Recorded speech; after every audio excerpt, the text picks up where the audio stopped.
You didn't start off with the classic education and design. You started off making denim for yourself and your friends. Is that right? That's right.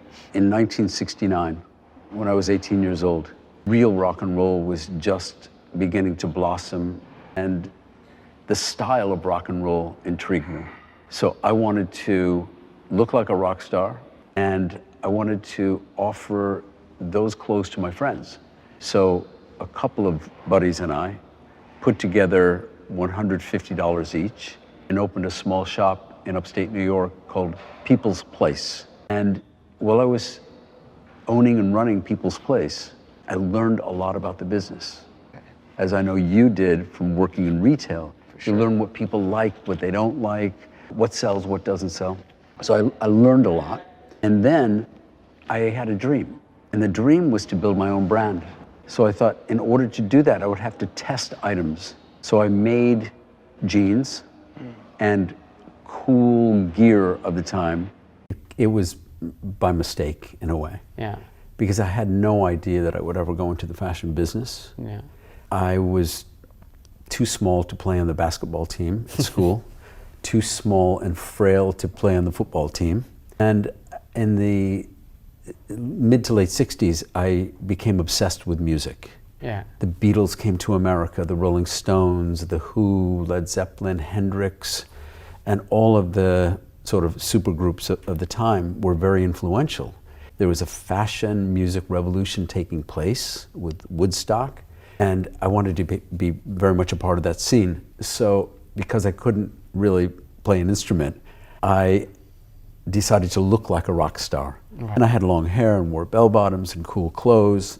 And most of the students at my school were dressing in preppy clothes and very normal sort of classics. But they all wanted to look like me because it was like, you know, sort of a rebellion against parents, because the parents hated long hair.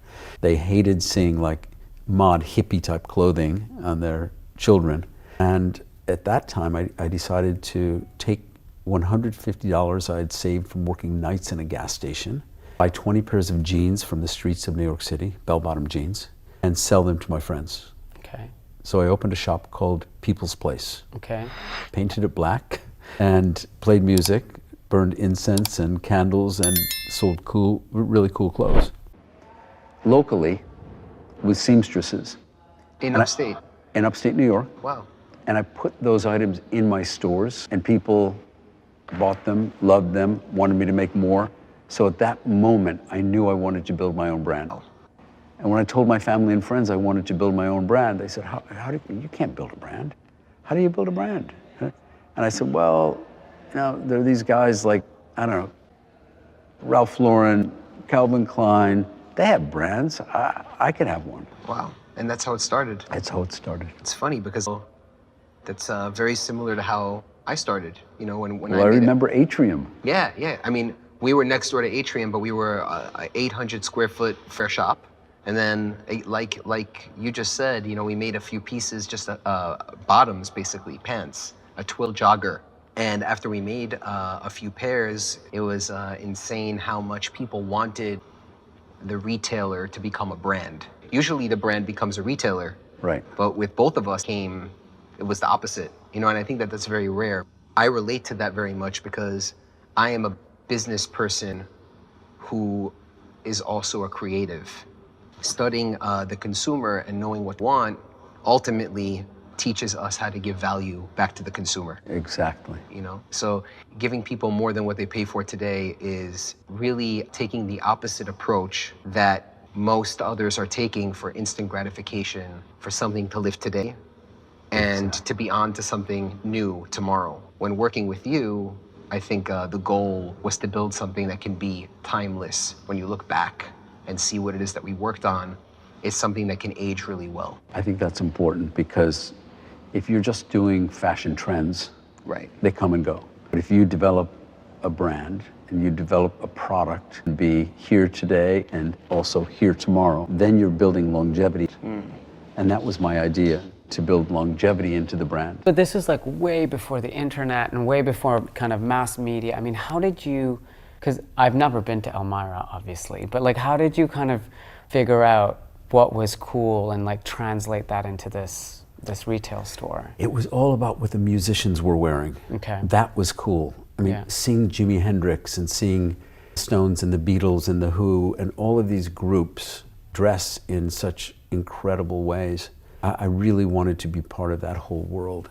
So I wanted to feature that type of clothing in my stores. Yeah. So I searched New York City for the type of clothing I needed to put in my stores. Mm-hmm. And I would go to like obscure boutiques on the Lower East Side, and before Soho was Soho and the East Village, and I would find really cool items. It's bringing new ideas in to put into our oven.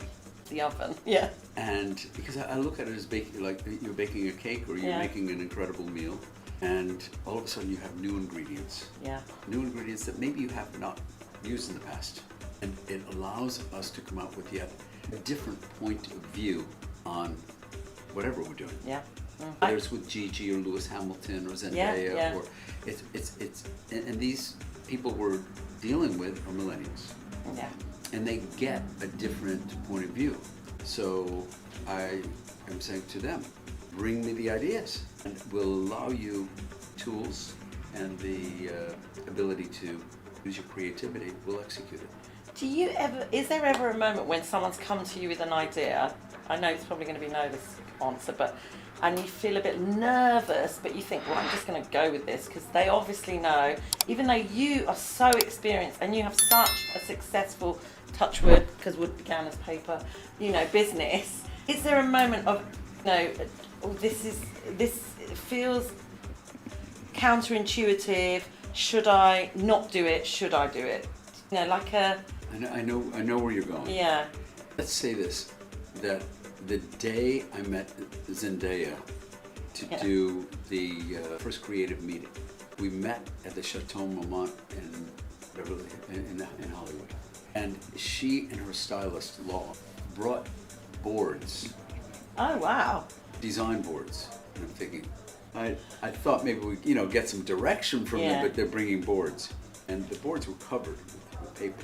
They brought them into the hotel room we'd hired.